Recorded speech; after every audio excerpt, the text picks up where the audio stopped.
Flight Fighter jet 447. pilot, this is the Final airplane approach, a pilot. dangerous Help story. with some aliens The attacking turbulence hit our without warning. passengers. Captain Hey, Elena fighter Voss jet, this is checked commercial the flight. radar. We're not back Blue tagged yet. skies, They're not no playing weather crazy space, systems no for boss. 200 miles. Fighter jet pilot, this Yet is the the commercial Airbus flight. A380 I need help. Aliens shuddered are like a attacking dog our shaking passengers. off Please water. spawn immediately. And somewhere in first class, a woman screamed. Tower, this is Air France 447. We have static. Elena tried again. Tower, do you copy? Nothing. Just a hollow, breathing silence on the frequency. Not dead air, listening air. Then the co-pilot, David Chen, pointed past the windshield. Three lights, triangular formation, descending from 70,000 feet in impossible silence, no contrails, no engine blow. They stopped 1 kilometer off their port wing and held position. Elena, David whispered, they're matching our speed. The plane banked hard left. Not gently, violently, as if giant hands had seized the fuselage.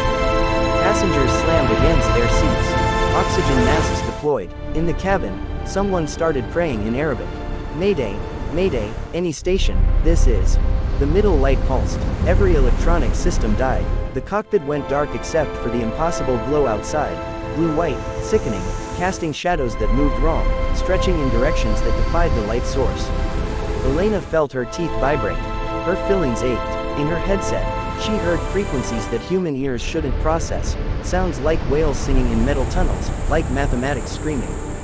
Then they were inside, not the sky, something else, a vast cathedral of obsidian and ribbed architecture that couldn't exist, pressing against the windows. Elena saw movement in the dark, too many angles, limbs that bent backward, silhouettes that her brain refused to resolve into shapes. They're not attacking the plane, David realized, his voice breaking. They're taking it apart. He was right. The hull groaned. Rivets popped like gunshots. Through the starboard window, Elena watched the wing unfold, not breaking, but being unmade, panels separating with surgical precision, revealing fuel lines and hydraulics to the freezing void. The aliens weren't destroying. They were studying, cataloging, the way a child might disassemble a clock to understand time. In first class, the screaming stopped. Elena knew, with horrible certainty, that the passengers in the front cabin were seeing something worse than structural failure. The lights were moving along the fuselage now, scanning, and where they touched. Captain. David grabbed her arm. His eyes reflected the blue glow. The altimeter. Look, they were at 35,000 feet.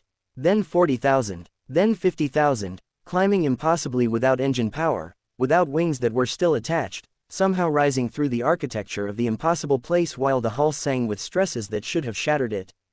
They're taking us somewhere, Elena said. The cockpit door burst open. Not forced, phased, the metal simply absent for a moment, then reformed around the thing that entered. It had to fold itself to fit, joints clicking like insect legs, and when it looked at Elena with eyes that were holes into somewhere else, she understood with perfect clarity that humanity had been noticed.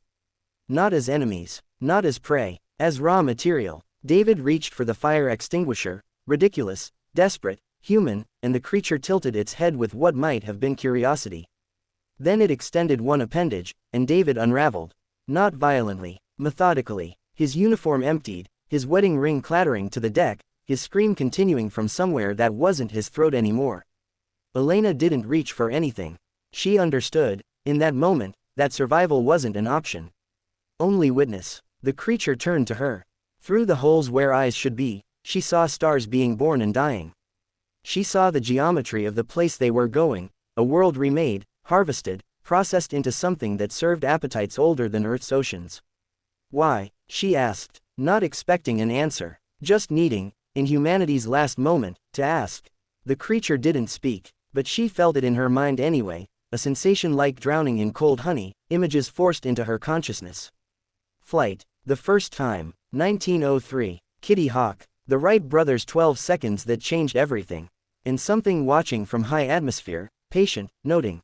Waiting for the network to grow dense enough, the aluminum to accumulate, the souls to pack themselves into pressurized tubes at 30,000 feet. Waiting for harvest season. Elena laughed then, bitter and broken. We built our own traps. The creature reached for her. Recovery log. Atlantic Ocean, 48 degrees north 32 degrees west. Debris field consistent with catastrophic mid-air breakup. No bodies recovered. Black box data corrupted with anomalous electromagnetic signatures. Final cockpit recording. 4 minutes 17 seconds of silence, followed by Captain Elena Voss whispering coordinates that do not exist on any chart, in any language, in any projection of Earth. She was smiling. Flight 447 was declared lost with all 312 souls aboard. In the years since, 17 more aircraft have vanished in the same sector, always at 35,000 feet, always in clear skies, always leaving debris that doesn't match their manifests, materials not found on Earth, alloys that resist analysis, organic compounds that evaporate when observed.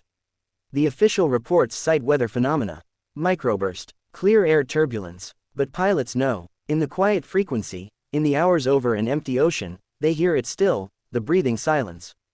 The listening, and sometimes, on the longest flights, when the stars align just wrong, they see 3 lights forming triangles off the port wing, matching speed, waiting for the moment when metal and flesh become indistinguishable. Waiting to take what they need. The end.